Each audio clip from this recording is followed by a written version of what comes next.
kali ini balik lagi ke channel gue, Revita Wijay Channel. Kali ini gue ingin bahas tentang film. Gue ingin review film lagi. Yang kemarin kan gue udah bahas tentang, udah banyak gue post atau gue masukin tentang balita. Nah kali ini gue ingin review film. Film apa?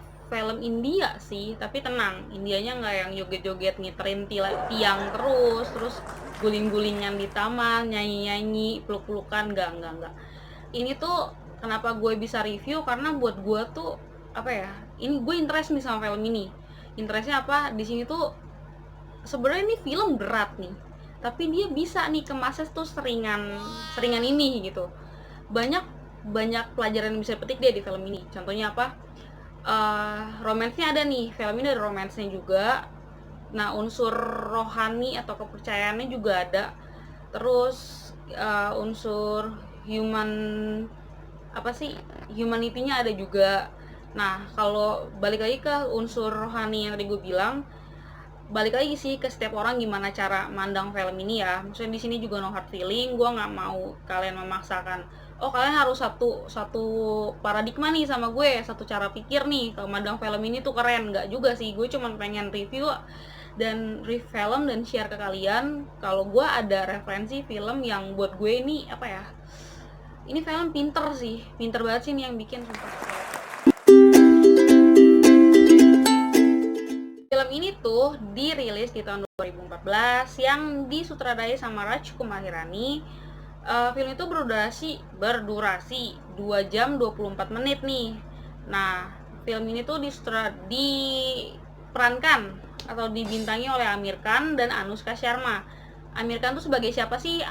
Aamir Khan itu sebagai PK, si bintang utamanya nih ya kan. Anushka Sharma itu ya ceweknya. Di sini namanya dia tuh Jegu. Tapi nanti deh gue ceritain tentang kisah asmaranya mereka. Oke. Film ini tuh dinobatkan sebagai film India yang lumayan paling sukses dan mendapatkan peringkat 66 tertinggi di film terlaris 2014 di seluruh dunia. Oke. Film ini tuh sebenarnya mengisahkan apa sih, Fit? Sampai seru banget, atau menurut lu ini saya membuat lu tuh interest sama film ini? Film itu mengisahkan seorang alien sih. Hanya seorang alien yang diutus ke bumi untuk menyelamatkan umat manusia. Tuhan Yesus. Dia tuh membawa misi ke bumi untuk menyelidiki seperti apa sih kehidupan manusia tuh di bumi, kayak gitu.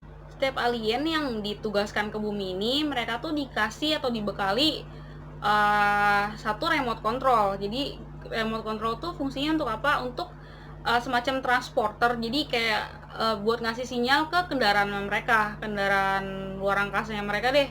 Jadi kalau dia pencet, dikasih tahu keberadaannya, langsung dijemput tuh sama temen-temennya. Nah, jadi itu ceritanya setiap alien dikasih kayak gitu kan. Sialnya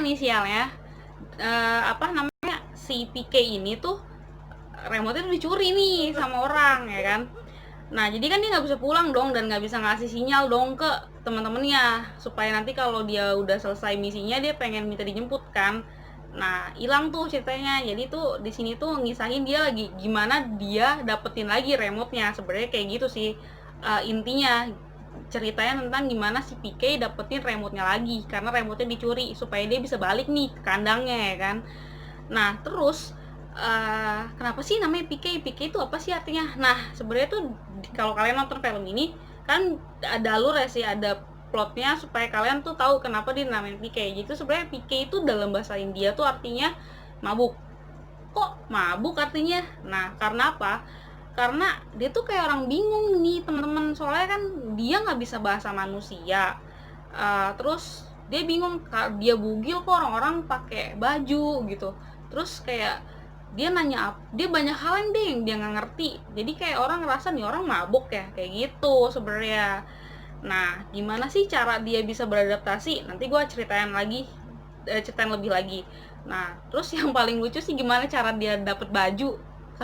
Kalau kalian nonton ini pasti kalian ngakak deh. Ini tuh komedi banget sih sebenarnya. Jadi kayak nggak ngerasa sebenarnya film berat, tapi kayak rasanya ringan karena itu dikomediin. Jadi dia ngambil baju dari orang-orang yang melakukan hubungan di mobil. Jadi dia ngambil bajunya. pasti kalau kalian yang sering ke Ancol atau tahu tentang mitos-mitos di Ancol, yang mitos mobil goyang, lampu tembak, tahu deh.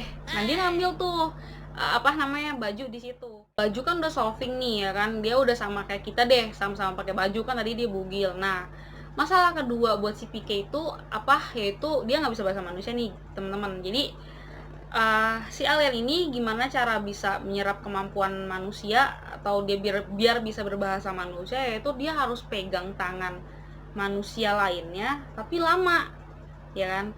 Nah, saat dia mau coba pegang, pokoknya mau coba cari orang buat pegang tangannya tuh, posisi lagi di jalan dia ketabrak eh, salah seorang ditabrak nih sama si Byron. Namanya Byron nih, yang diperankan oleh Sanjay Dutt.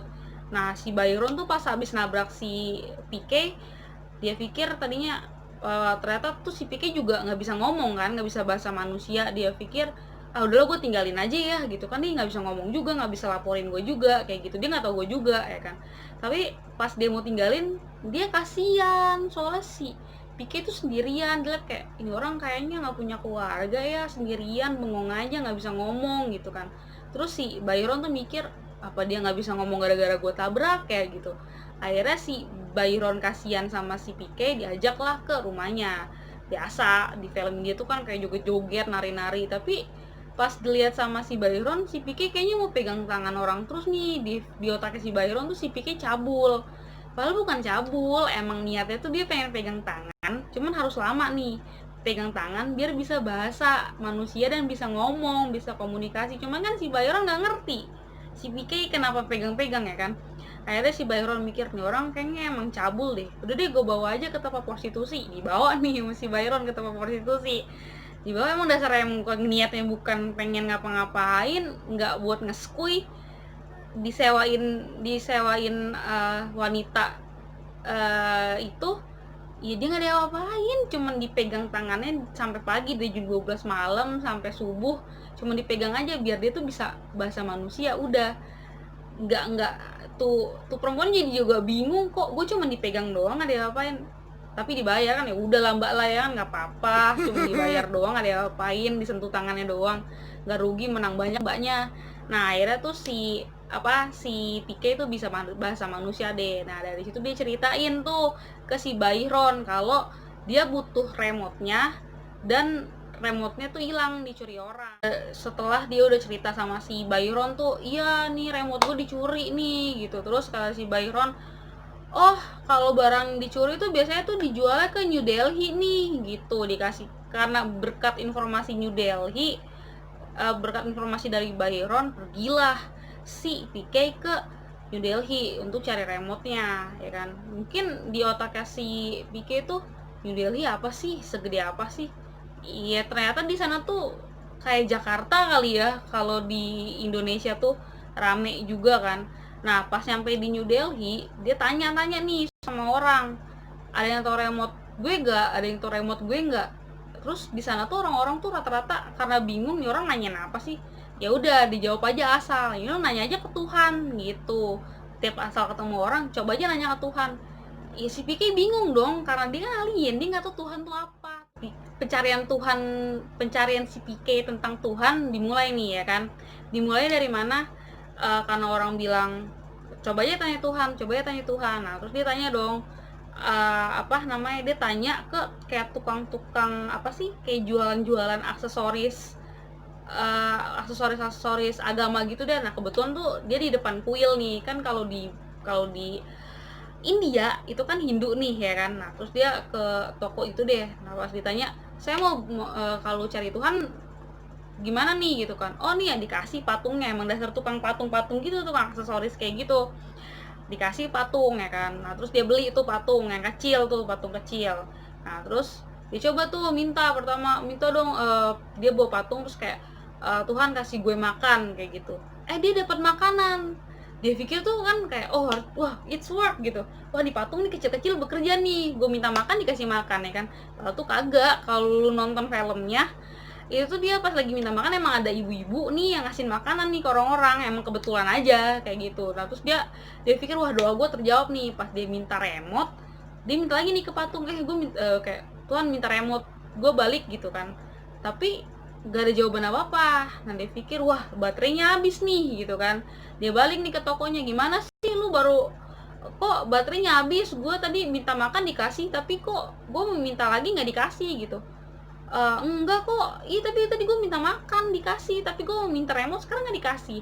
Ya udah deh, kalau emang lu butuh Tuhan yang lebih besar nih, tuh ke kuil aja, kan di kuil ada patung patung dewa dewa dong, pasti kan gede banget. Nah biar kayak emang dasar nih si apa sih si tukang dagangnya juga bangsa sialan nih, emang dasarnya pengen jualan nih, ini lu datang aja ke sono nih, lu beli kayak biasanya kan kalau mau ke kuil gitu ada kayak semacam sajen, bukan sajen sih, bukan sajen pesugihan, apa sih, apa namanya, kayak ada yang dibawa dia tuh semacam satu kotak, ada yang harus ya persembahan gitu buat dibawa ke apa namanya ke kuil. Nah dia suruh beli kotak persembahan itu. Nah si PK beli dong, datanglah ke kuil. Nah pas didatang ke kuil, kalau di kuil tuh kalau mau masuk harus lepas alas kaki, ya kan. Dia datang lepas alas kaki, dia datang ke kuil, dia kasih duit. Nah terus di kuil tuh rame banget, posisi crowded banget di sana. Dia doa minta remote. Nah terus kayak tapi nggak ada jawaban kan. Iya emang Tuhan nggak bisa direct langsung jawab, oh remote lu di sini kan, nggak juga gitu. Nah tadi tuh di kuil kan dia gagal kan, akhirnya dia beli lagi kotak persembahannya itu. Kotak persembahannya lagi dia bawa lagi ke rumah ibadah. Mungkin di otaknya si PK ini rumah ibadah tuh sama nih, semua rumah ibadah tuh sama bentuknya, kayak sama-sama kuil mungkin, karena emang dia nggak tahu kan. Nah terus dia bawa kotak persembahan itu yang buat ke kuil, dan dia bawa kelapa buat dipecahin gitu kan, biasanya kan ada ritual dipecahinnya dia di kuil di agama Hindu. Nah di film itu tuh dia bawa ke gereja, karena dia pikir tempat ibadah sama kan. Pas dibawa ke gereja dong, direnek-renek tempat persembahan, dia lepas alas kaki, yang kalau di gereja kan enggak kan, kita pakai sepatu masuk aja. Nah terus dia lepas alas kaki, yang otomatis jemaat di situ, umat-umatnya pada bingung dong, orang-orang yang Kristen atau Katolik tuh bingung dong, kok dia lepas alas kaki, dan terus dia kenapa bawa-bawa persembahan yang buat di kuil gitu ke situ. Nah pas lagi ibadah dia malah mau pecahin kelapa dong. Nah terus diusir dong, diseret dong keluar, ya kan.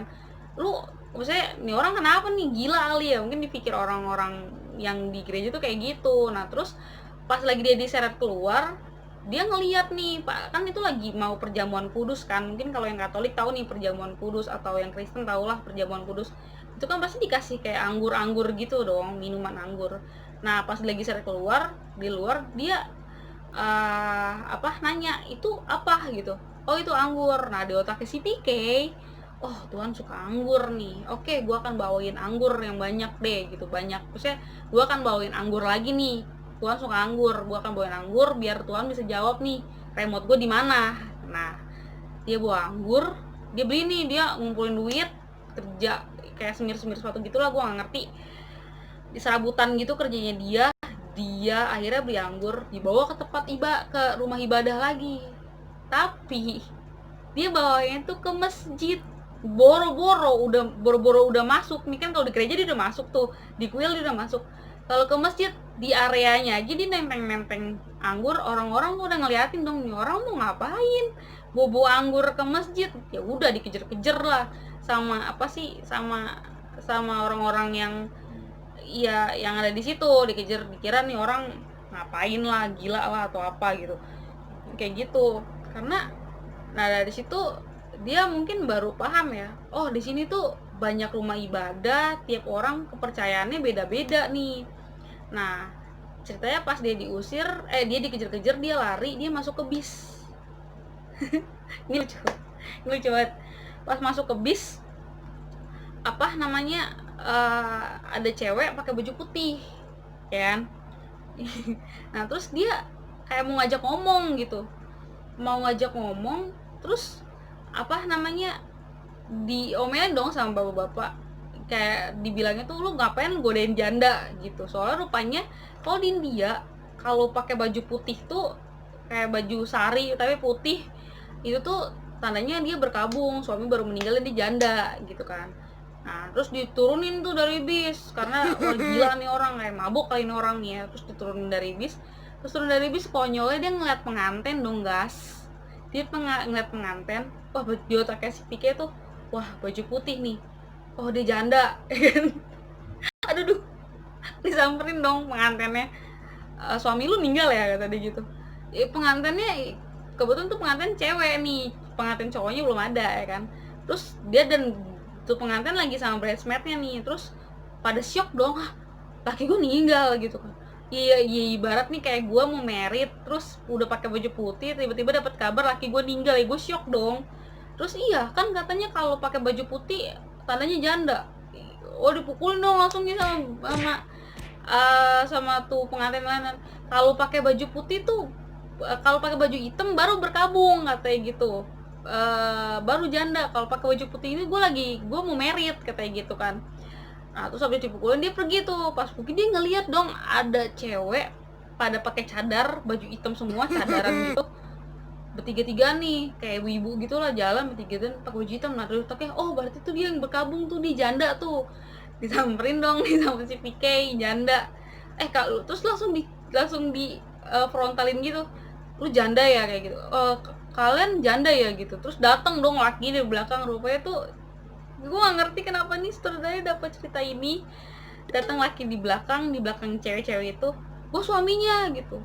Kok lu bilang janda kayak gitu. Ternyata nih laki punya bini 3 dong, astaga ya. Terus dia udah dikejar-kejar lagi dia. Nah terus akhirnya dikejar-kejar lagi, dia kabur dong ya kan.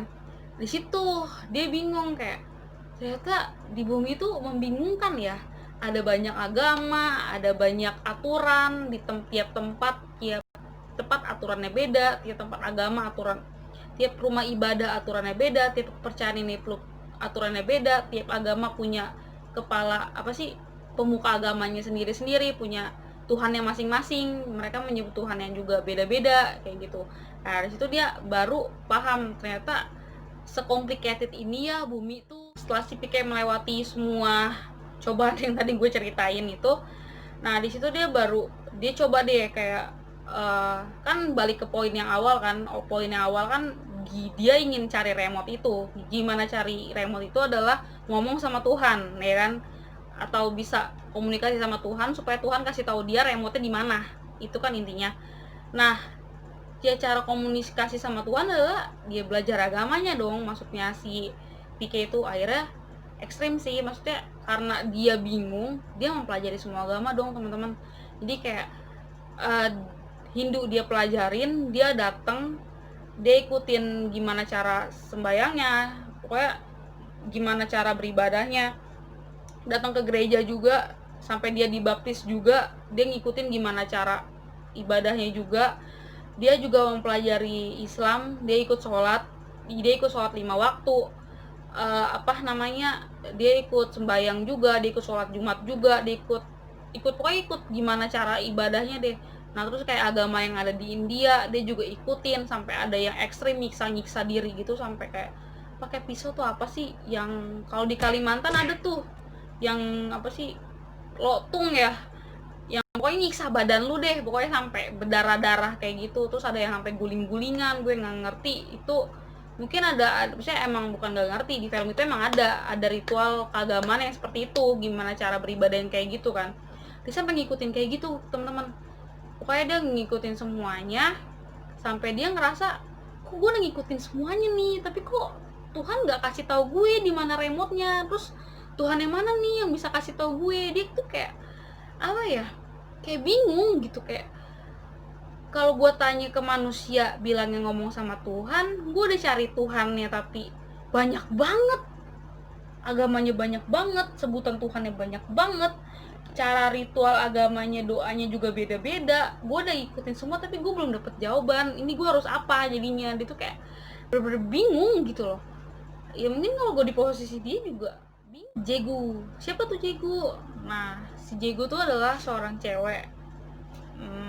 Dia tuh kerjanya tuh reporter. Nah apa sih hubungannya Jegu sama PK? Sebelum kita bahas tentang Jegu sama PK, kenapa bisa ketemu, kenapa bisa kenal, kita masuk ke story-nya si Jegu dulu nih supaya kalian juga tahu. Si Jegu tuh seorang cewek yang kerjanya reporter. Nah, dia lagi di luar negeri deh pokoknya. Plotnya tuh nggak di India nih di film itu, dia lagi di luar negeri. Dia tuh ketemu cowok namanya Safaras. Nah, mereka tuh pertama deket gara-gara sama-sama mau nonton apa ya, Amitabh Bachchan deh di sana. Pas nonton Amitabh Bachchan tentang ya apa sih namanya, uang yang nggak cukup lah, mereka gimana cari cara biar bisa nonton lah, akhirnya ketipu lah. Nah pokoknya dari situ mereka deket uh, akhirnya si Jego tahu kalau dia tuh orang Pakistan. Si Jego kan India Hindu, Pakistan kan Muslim. Nah di situ tuh ayahnya Jego kan ngelarang kalau dia tuh menjalin hubungan dengan pria Muslim ya kan. Nah kebetulan si Safaras kan beda agama nih sama dia. Pertama tuh dia mikir nih, wah beda agama nih, gimana ya, jalanin gak ya. Akhirnya dia jalanin hubungan itu, dia pacaran sama Safaras ya kan, sampai dia cerita sama bapaknya dia pacaran sama Safaras ya kan. Nah terus bapaknya kayak emang kurang setuju, terus bapaknya ngomong ke Tapaswi tadi yang nanti akan gue ceritain, sama yang tadi juga gue udah bahas yang tentang PK. Tapaswi itu seorang pemuka agama yang tersohor deh di situ, yang famous banget, yang menjadi panutan deh di sana ya kan, junjungannya mereka lah intinya. Nah terus udah gitu intinya Tapaswi juga ngelarang Jegu dan si tadi gue lupa nama cowoknya, si Safaras, ngelarang dan kayak ngasih tahu ntar Safaras bakal ninggalin dia deh gitu. Nah akhirnya tapi bandel nih namanya masih cinta-cintanya ya, si Jegu tetep nih jalan nih sama Safaras sampai di titik dia mau merit. Nah karena dia beda agama, dia merit di gereja tuh. Di situ latar belakangnya gue nggak ngerti deh kenapa. Nah pas lagi si Jegu lagi nungguin si Safaras tuh nggak datang. Katanya menurut dia Safaras nggak datang karena ada kayak kayak miskom sih di situ. Dia dapat surat yang katanya kalau cowoknya nggak datang. Nah terus akhirnya si Jegu pergi, padahal tuh surat tuh sebenarnya bukan buat dia tapi buat orang lain. Nah dia kira itu Safaras yang ngasih. Nah terus dia pergi, si Safaras datang. Safaras kira juga Jegunya pergi ninggalin dia. Akhirnya mereka pisah deh gitu. Si Jegu akhirnya balik ke India, si Safaras dia kerja deh di negara lain, kayak Pakistan juga atau di mana gue lupa.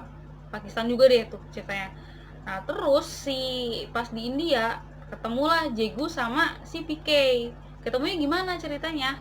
Jadi waktu itu si Jegu tuh lagi naik kereta nih, dia lagi ngobrol sama temennya lagi naik kereta. Pas keretanya mau berhenti mungkin di stasiun Manggarai kali, gue nggak tahu tuh stasiun mana.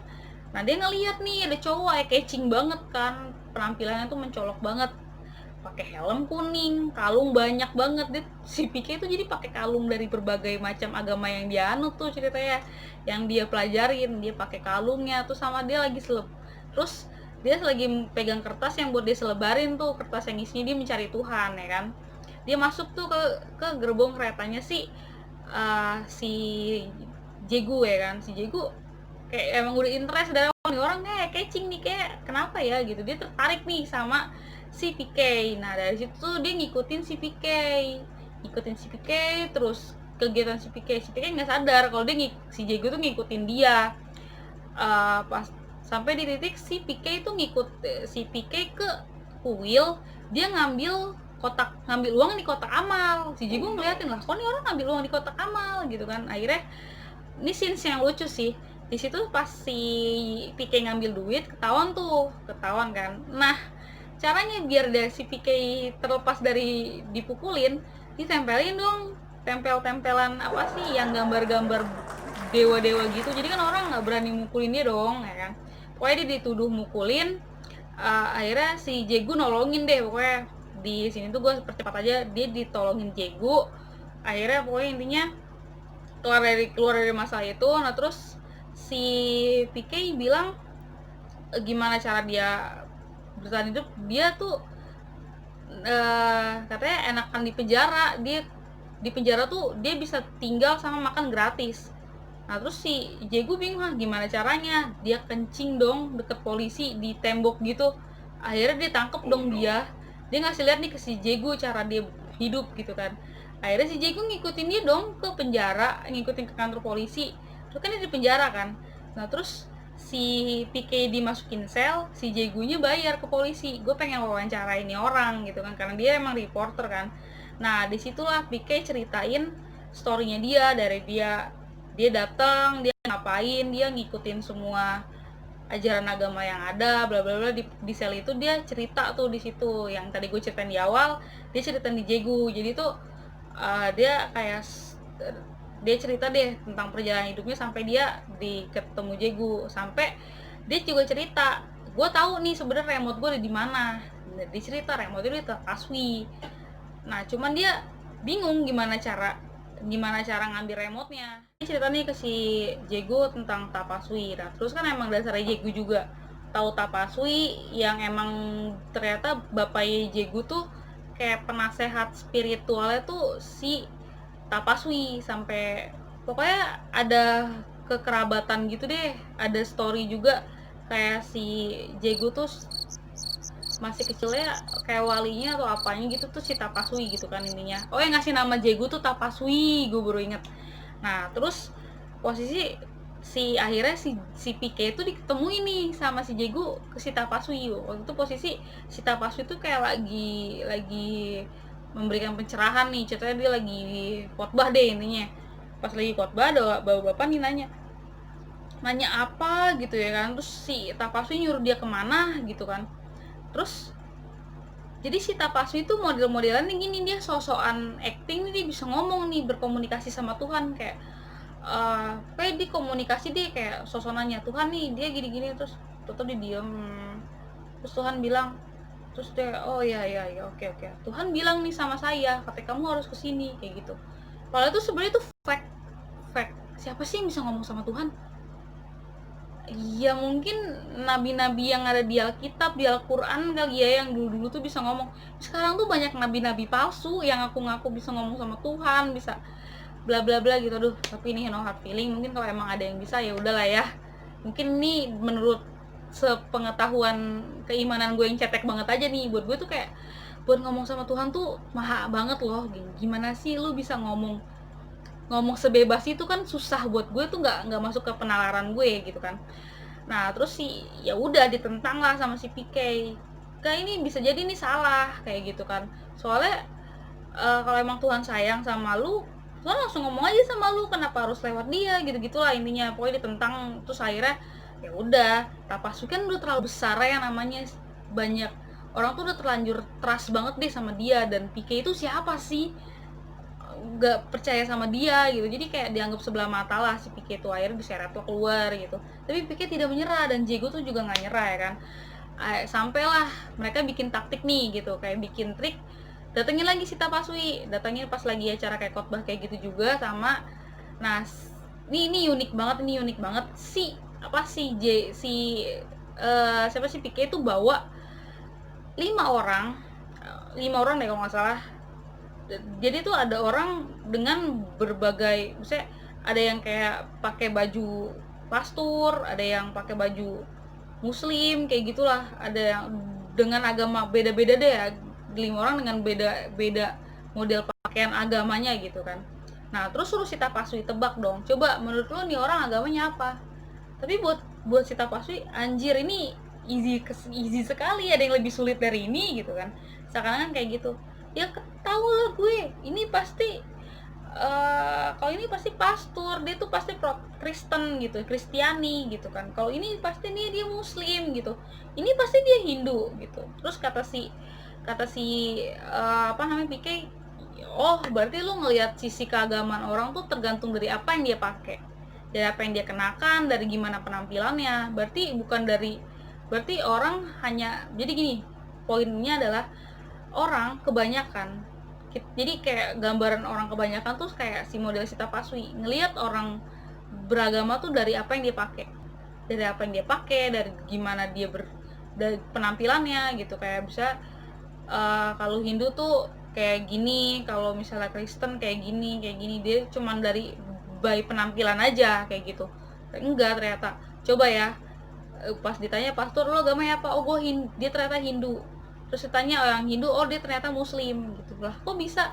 Ini cuman kayak diganti aja nih, kayak ternyata ada yang pakai jenggot palsu lah nih, kalau dilepas jenggotnya dia emang ini gitu. Terus ya udah dia dipermalukan lah di situ ya kan. Nah terus disitulah baru ikonik banget nih kata-kata si Pike yang tentang salah nomor atau salah sambung. Kayak bisa jadi apa yang dibilang tuh salah, ternyata Tuhan tuh ngomongnya ini tapi kita nangkepnya salah. Jadi ikonik banget deh, diangkat banget ke media sama si Jego, banyak banget yang bilang oh ternyata pemuka agama itu salah sambung kayak gitu. Jadi itu udah ikonik banget deh jadinya.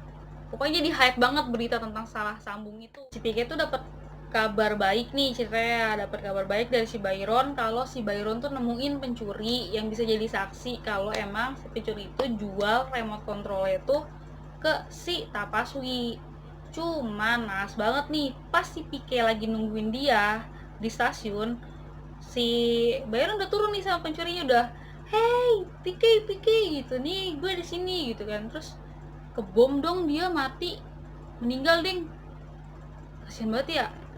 Akhirnya jadinya ya udah kayak ngerasa si Pike itu juga sedih juga temennya meninggal ya kan. Terus ditambah kayak udah deh gue nggak ada jalan lagi nih kayaknya nih buat menangin remote control gue gitu. Rupanya tuh aksi bom itu adalah aksi pembelaan agama. Jadi kayak banyak orang-orang yang jadi anarkis karena ngerasa tentang ini juga sih, impact dari masalah yang salah sambung ini.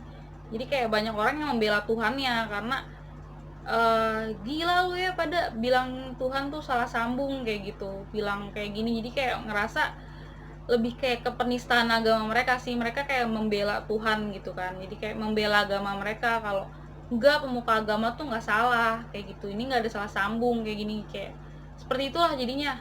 Jadi kayak ada pro dan kontra sih di sini posisinya. Nah terus di saat yang bersamaan tuh sebenarnya si Pike itu diundang sama Tapaswi untuk live langsung di TV ngomongin ini kayak gitu. Pertama si Pike tuh kayak datang nggak ya, gue pengen datang tapi gue udah nggak ada bukti nih, saksi gue udah meninggal gitu kan, tentang yang gue jual remote, kalau si orang itu jual remote ke si Tapaswi ya. Dia ngerasa pertama down. Nah terus pas, tapi dia tetap kekeh ngerasa harus tetap ikut di live itu, harus tetap tetap harus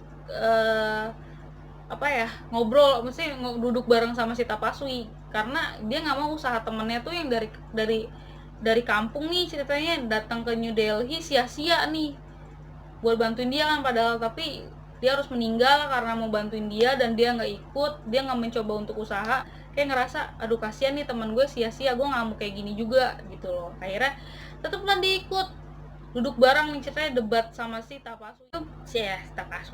Si Tapaswi itu bilang gini kayak, ini lu terlalu parah nih Pike, lu pakai bilang salah sambung kayak gitu. Buat gue tuh lu udah terlalu ini, kayak lu udah terlalu menghina deh gitu. Gue harus bela Tuhan gue.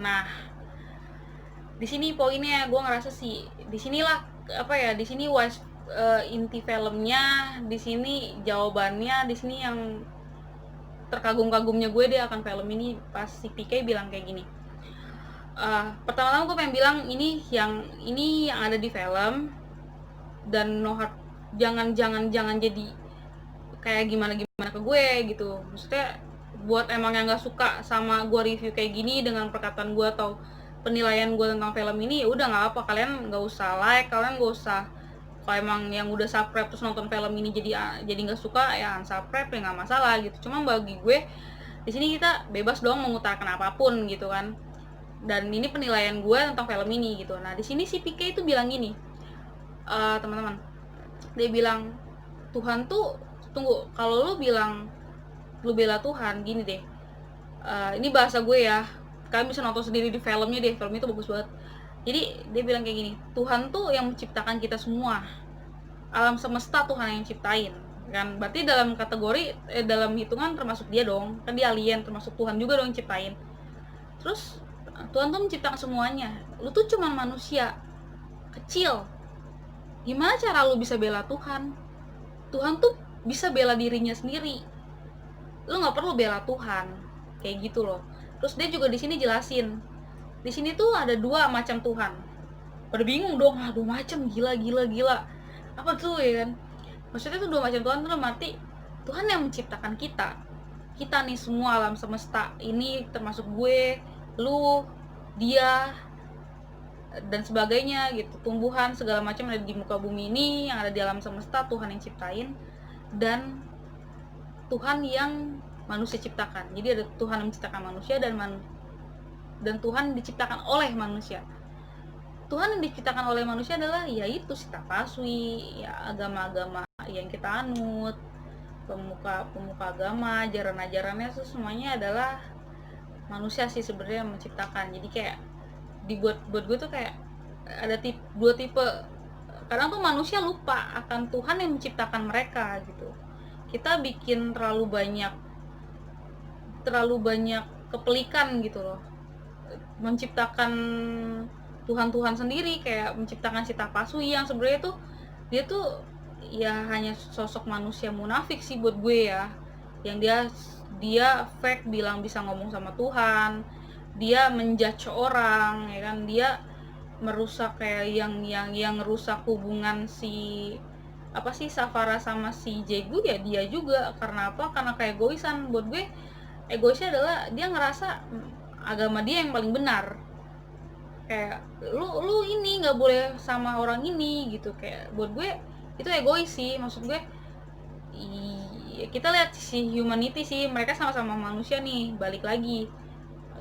Tapi di sini orang di-cut, orang di blok untuk tidak menyukai karena dia beda sama kita, beda ras, beda agama gitu. Itu adalah apa ya yang kita ciptakan, itu sebenarnya yang kita ciptakan. Apa sih kotak kita yang mengkotak-kotakan gitu loh. Kita lupa sebenarnya ada Tuhan nih yang menciptakan kita. Nah di sini dijelasin nih film itu tuh kaya banget deh akan nilai gitu deh, pokoknya keren banget. Gue bingung explainnya kayak apa.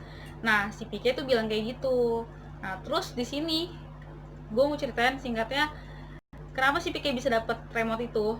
Si Pike buktiin nih ke semua orang kalau Tapaswi salah. Si Tapaswi bilang kalau emang gue salah tentang Safaras, gue akan balikin remote ini ke lu gitu kan. Nah terus si Pike ceritain deh kenapa sebenarnya bukan Safaras ninggalin Jegu gitu, tapi sebenarnya ya si Jegu kesages aja akan omongan si Tapaswi yang kalau si Safaras tuh bakal ninggalin dia. Padahal tuh enggak, Safaras datang ke gereja, cuman Jegu udah keburu pergi aja kayak gitu. Akhirnya pihak media, pihak bosnya itu coba hubungin kedutaan Pakistan ya kan, kedutaan Pakistan cari Safaras. Rupanya yang mengejutkan adalah Safaras tuh tiap hari telepon ke kedutaan, tanya kalau ada seorang cewek nama Jegu cari gue, tolong sambungin ke gue gitu kan. Akhirnya disambungin, ditanya lah sama Jegu, emang iya lo tinggalin gue gitu kan. Maksudnya waktu itu jadi apa yang terjadi gitu kan. Terus dia bilang pas gue datang ada kertas, gue baca katanya lu udah pergi deh intinya, kayak gitulah. Jadi mereka nggak bisa sama-sama. Ternyata itu hanya salah paham, miskomunikasi, salah sambung. Karena apa? Karena si Tapaswi yang sotoy ya kan, sotoy. Dan karena orang tuh udah percaya aja sama dia, jadi kayak oh bener nih dia omongin si Tapaswi, padahal tuh enggak. Itu hanya bebisaan dia doang gitu loh, sekarep mulutnya aja tuh si Tapaswi. Akhirnya di situ terungkap lah kalau emang si Pike itu bener, si Tapaswi ya udah emang ya hoax saja kayak gitu. Akhirnya udah si Pike menang dong, harusnya dapet remote itu. Emang dasarnya si Ake ya, si Tapaswi udah kalah ya udah dong, malah dia pengen ambil dong remote-nya. Untung ada bapaknya si Jegu. Bapak Jegu tuh kalau kalian nonton filmnya tadi tuh nggak suka banget nih sama si Pike, sampai pernah ditampar juga si Pike kan sama dia. Tapi akhirnya karena dia tahu oh bener nih orang gitu kan, akhirnya ya udah dia tahan tangannya Tapaswi, jangan ambil, itu udah haknya dia kayak gitu, lo harus kasih ke dia, dia lebih dia emang berhak tuh. Akhirnya ya udah. Nah di sini selain kisah cinta si Safara sama si Jegu, ternyata diem-diem si Pike itu sebenarnya suka sama Tapasui sama si Jegu. Jadi pas endingnya sedih sih pas yang si Pike harus pergi. Nah terus ceritanya si Pike tuh bawa baterai sampai sekoper buat apa, biar bisa dengerin kasetnya isinya apa, oh iya tentang banyak suara-suara yang ada di bumi ini deh gue rekam, katanya si Pike. Padahal tuh bohong sama sekali, isi kaset semuanya adalah suara-suaranya si Jegu, karena dia biar bisa ngenang si Jegu terus, bisa kangen-kangenan deh ngedenger suaranya si Jegu dari tempatnya dia, kayak gitu. Sedih deh pas terakhirnya, nonton banget deh ini tuh, recommended, banyak nilai-nilai yang kalian bisa ambil selain percintaan, selain joget-jogetnya, tapi banyak nilai agama, nilai cara kalian mandang agama, kepercayaan kalian tuh kayak gimana, dan bisa menghormati pendapat orang lain, agama orang lain, rasa yang lain, kayak gitu, menghormati manusia yang lainnya, kayak gitu. Sekian dari gue. Dan makasih banget yang udah nonton film ini yang panjang ini. Buat kalian yang suka review film ini, yang suka video ini, boleh di subscribe, di like, di share kemana aja, di klik tombol notifikasinya supaya kalian tahu gue update video apa. Nah, udah sekian, see you next video, bye.